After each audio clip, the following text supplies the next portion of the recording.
probably could have just talked to you as normally, but I felt like we'd set up this convention of talking into the mic, and the theatre director in me can't let it go.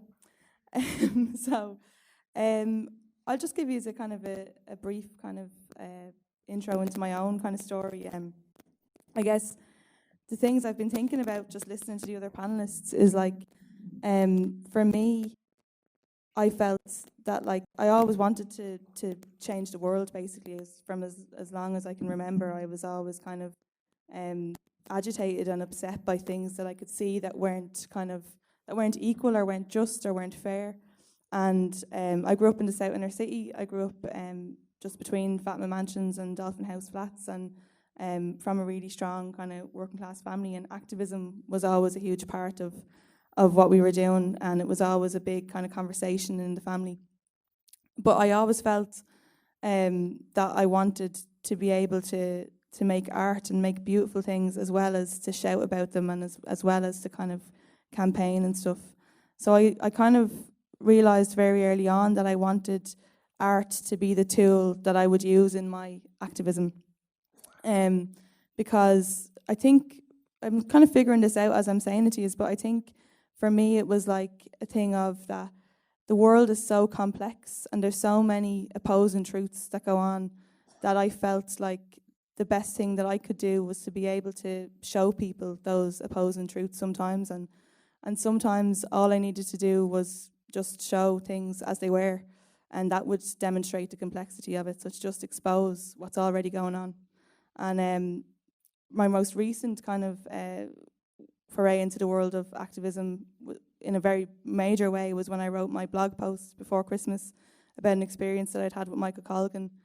And I think what that was about was like, there was all this going on, there was all these kind of whispers and secrets and, you know, people complaining and giving out about this man's behaviour, and I really thought that it kind of represented a kind of a more broader kind of thing about just how society and how power is kind of divided in the world amongst, and in the country amongst men and women. And I kind of, for me, I think a lot of what I do, or what when I start kind of going in that tipping point, and it's been described across the panel of like when you're kind of, you can't do nothing anymore. And I think it's, what are you willing to put up with?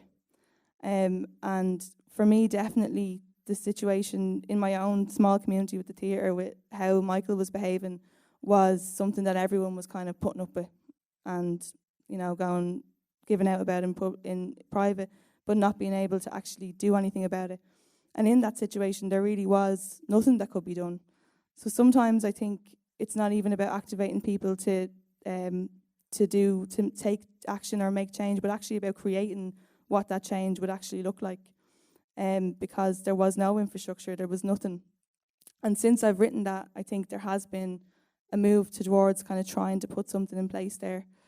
But the kind of, another kind of thing, and we, you know, just in talking about repeal, and what I'm kind of most concerned about at the moment is a piece that we're doing called Not at Home, which is looking at women's experiences of travelling to access safe abortion services in another country.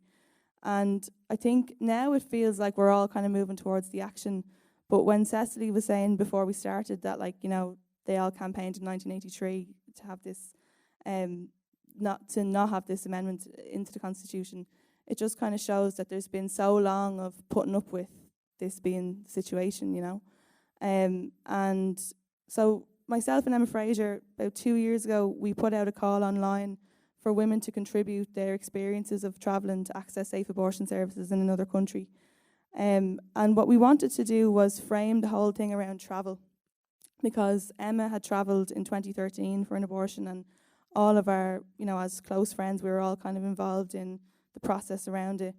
And what I thought was interesting was the question that's often been asked when it's debated online or when it's debated in the media is about whether people agree with abortion or don't agree with abortion, or the ethics, or is it life or heartbeats, and all these kinds of things. And actually really considering that in the 13th Amendment we had the right to information and the right to travel, really all that people were being asked was, should this be able to happen at home or not?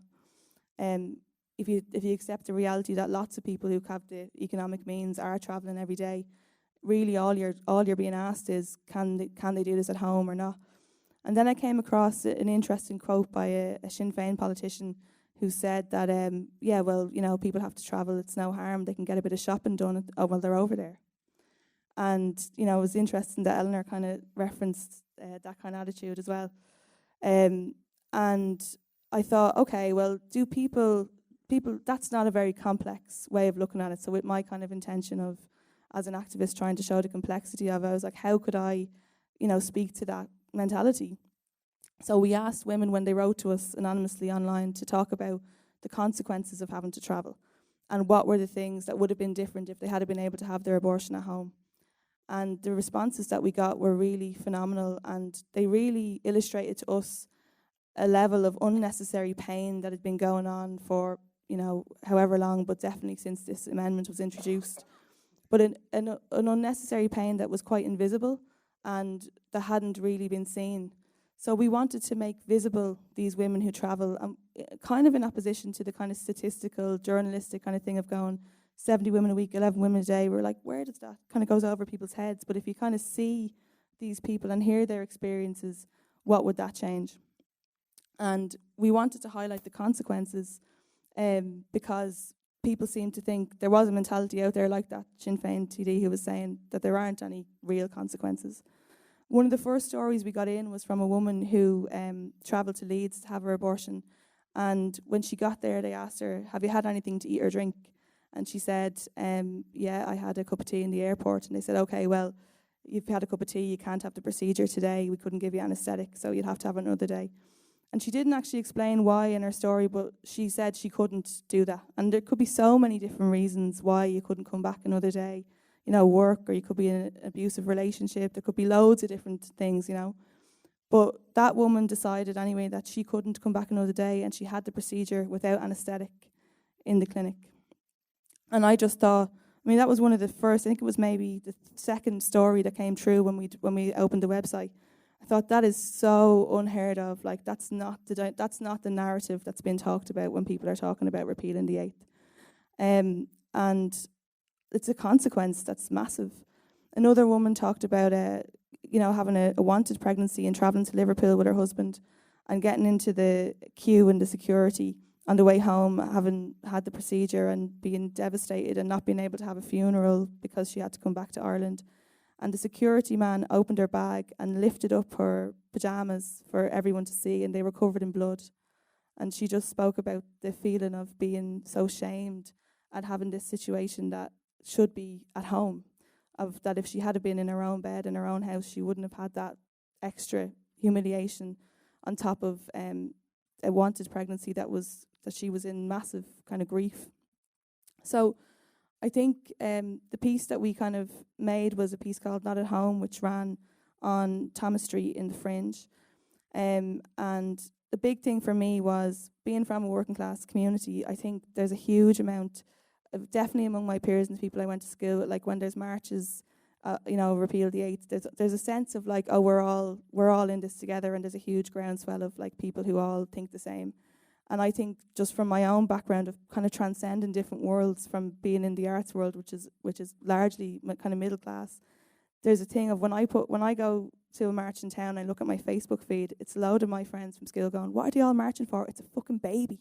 You know, like they're angry and they don't have the same impression of it that other people, you know, from the arts world would have. So it was really important to me to do the piece in Thomas Street. Like when NCAD became available, I thought it was a really good grounding for it. So what we did was, we thought we could have this inside a gallery, and then we'd have people coming in and preaching to the converted, basically. You'd have people coming in going, yeah, isn't it awful? Isn't it awful? It's awful. It's awful, you know. And that's what I think can often happen in these kind of activist spaces. But what we wanted was to kind of bring it out there into the world. So we performed the women's stories in the window of NCAD out to Thomas Street, and we played there. We had a speaker playing the performance out to the street. So I'll just show you a little video of what it looked like, and then I'll shut up and we can talk about other things. It was 2013. She was on her own. She was alone at home. So she wrote to us and she said that she was in a clinic in Leeds and she'd had an anaesthetic and she had a cup of tea in the airport, and because of that she couldn't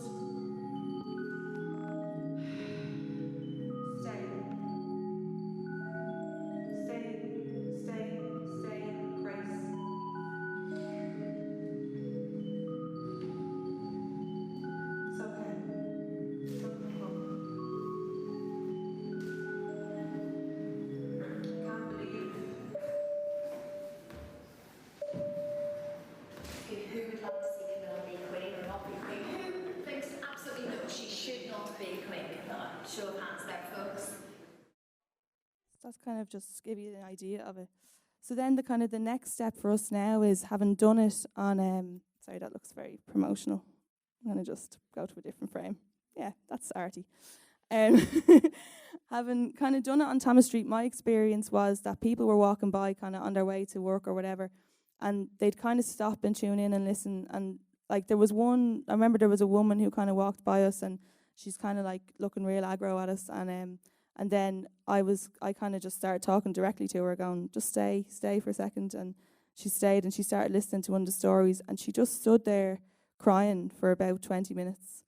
And there was something just very powerful about her getting to have that experience of just a live kind of interaction of hearing someone say these words to her face, as opposed to like reading it on the journal.ie or like looking at it on the telly and being able to kind of go dismiss it or whatever. So we got the feeling that it was very powerful. And my own brother came to see it, and he stayed for ages, and he walked around, and he said to me afterwards, you know, I feel after being at that, I'm much more against abortion than I ever was. Like, I think it's unethical. I think I would never be able to, you know, have one or you know, in my own family. But I'm much more for people being able to travel than I ever was from sitting there. And I was just like, what a complex statement, like what a complex reaction to have. And that's kind of what I'm always going for with the work. So whether it be this or whether it be even the kind of experience around the blog post was kind of a similar thing, where, you know, those complex questions were being debated about what's okay and what's not okay, and power and abuse of power. And really that's kind of my role, is to kind of start those conversations. So in a way, I'm kind of saying what Bernadette is saying, it's not my fault really. It's kind of just provoking people is what I'm kind of looking for. So yeah, thank you.